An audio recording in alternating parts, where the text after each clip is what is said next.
क्या आपका बच्चा भी किताब खोलते ही और पढ़ाई के नाम पर ये कहता हो कि मुझे पढ़ाई नहीं करनी और आप हर रोज सोचते हैं कि इतना समझाने के बावजूद भी मेरा बच्चा पढ़ाई क्यों नहीं करता है? तो आज मैं आपको बताने वाला हूं 5 ऐसे स्पेशल तरीके जो हर माँ बाप घर पर अपना सकते हैं अपने बच्चे को पढ़ाने के लिए। पहला तरीका है कि पढ़ाई को डर नहीं दोस्त बनाएं। अक्सर पेरेंट्स से ये गलती हो जाती है कि पेरेंट्स पढ़ाई के चक्कर में बच्चे को इतना ज्यादा डांटते, इतना ज्यादा प्रेशर देते हैं कि बच्चा पढ़ाई करना ही नहीं चाहता है।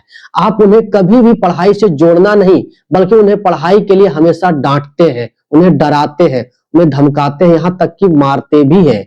इसलिए ज्यादा अच्छा होगा कि आप पढ़ाई को उसका दोस्त बनाएं, आप उसके साथ में मिल करके उसकी पढ़ाई में सहयोग करें, उसकी पढ़ाई को आसान बनाएं। पहले पढ़ाई और बाद में खेल की जगह पर पहले खेल कर दे तब पढ़ाई करें, तो बच्चा अच्छे से खेलेगा और अच्छे से पढ़ेगा। याद रखिए, डर से बच्चा पढ़ता नहीं है बल्कि वो भागता है। बच्चे से कहिए कि चलो आज 20 मिनट हम दोनों साथ में पढ़ते हैं और फिर 20 मिनट चलो साथ में खेलते हैं। इस तरीके से आप छोटे छोटे टुकड़े में बांट करके बच्चों के साथ में पढ़ते हैं और खेलते हैं तो उसे बहुत मजा आएगा। आप खुद बच्चों के साथ में ज्यादा से ज्यादा समय स्पेंड कीजिए और मोबाइल को बिल्कुल साइड में रखिए और उनके साथ में जुड़िए। बच्चे को एहसास दिलाइए कि पढ़ाई अकेले नहीं साथ में होती है, चलो हम दोनों साथ में मिलकर करते हैं। और हर रोज उसके सामने जब भी बैठे तो कोई न कोई किताब साथ में लेकर के बैठे और खुद पढ़े।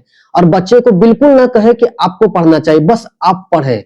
इससे बच्चा देखेगा, वह खुद अपनी बुक को निकाल लेगा, अपनी होमवर्क बुक को निकाल लेगा और फिर वो शुरू कर देगा। इस तरीके से पेरेंट्स बच्चे के मन से पढ़ाई का डर बिल्कुल निकाल सकते हैं, वरना उसे पढ़ाई से नफरत हो जाएगी। और दूसरा तरीका है कि बच्चे को हर रोज 1 से 2 घंटे पढ़ाने के चक्कर में ना रहे, वो कभी ऐसे नहीं सीखेगा। उसे हमेशा 20-30 मिनट से ज्यादा न पढ़ाएं। इतना देर बैठाने के बाद, पढ़ाने के बाद आप 10 मिनट का उसे गैप दें। कोई फिजिकल एक्टिविटी या खेलकूद के लिए आउटसाइड भी जा सकते हैं या घर के अंदर अगर जगह है तो आप खेल सकते हैं, मौज मस्ती कर सकते हैं।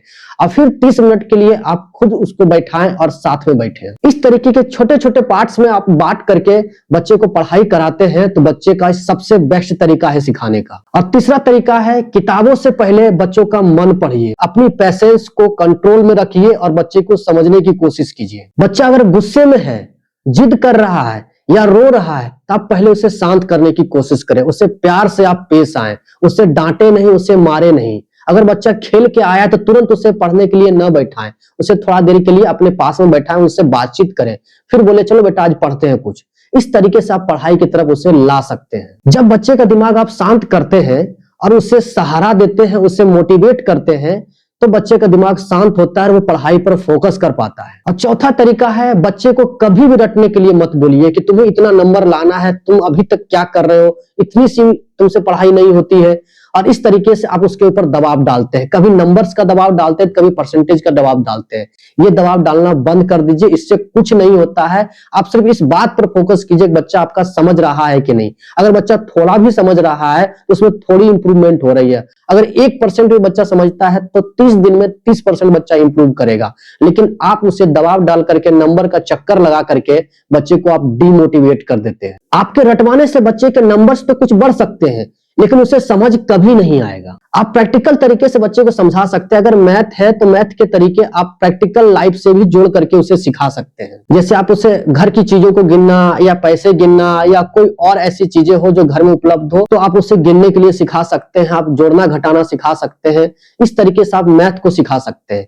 अगर अंग्रेजी की बात करें तो अंग्रेजी के छोटे छोटे वर्ड बच्चे को सिखा सकते हैं, कैसे सेंटेंस तैयार होता है, नाउन प्रोनाउन क्या होता है, इस तरीके से आप सिखा सकते हैं छोटे बच्चे को। कहानी सुना करके भी बच्चों को आप बहुत कुछ सिखा सकते हैं और उनसे पूछ सकते हैं इस कहानी से आपने क्या सीखा, बताइए आप आज पढ़ाई में ऐसा क्या नया सीख के आए हैं। इस तरीके से बच्चे को आप अगर पूछते हैं, अगर जवाब देता है, अपने तरीके से बात को रखता है और वो आपको समझा पाता है तो समझिए बच्चा बिल्कुल ठीक जा रहा है और आपको कोई परेशानी नहीं लेनी है। और 5वां तरीका है, बच्चे की तुलना किसी और बच्चे से कभी मत करें। इससे बच्चा आपका टूट जाता है, वो आत्मविश्वास खो देता है और पढ़ाई की तरफ वो कभी आ नहीं पाता है। चाहे कितनी भी पढ़ाई करवा ले, कितने ही आप टीचर को रख ले, कोई फायदा नहीं होगा। आप उसके कमियों पर नहीं बल्कि आप उसकी खूबियों पर ध्यान दें और छोटे छोटे इंप्रूवमेंट करके उसमें बहुत बड़ा बदलाव ला सकते हैं। क्योंकि बच्चों में अगर आत्मविश्वास आएगा तो उसकी पढ़ाई अपने आप इंप्रूव होगी। याद रखिए पेरेंट्स, हर बच्चा बहुत कुछ सीख सकता है, बस तरीका बदलने की जरूरत है और आपका सही साथ चाहिए उन्हें। अगर आपको ये वीडियो पसंद आ रहा हो तो इस वीडियो को उन पेरेंट्स तक आप पहुंचाएं जिनको इस वीडियो की बहुत जरूरत है। और अगर अभी तक आपने अगर सब्सक्राइब नहीं किया है इस चैनल को अभी तुरंत ही सब्सक्राइब कर ले, क्योंकि इस तरह के वीडियो आपके काम के लिए आती रहेंगी और आपके बच्चों के विकास में बहुत ज्यादा योगदान देगी। तो मैं मिलता हूं नेक्स्ट वीडियो में किसी और टॉपिक पर, तब तक के लिए मुझे आशीर्वाद दें।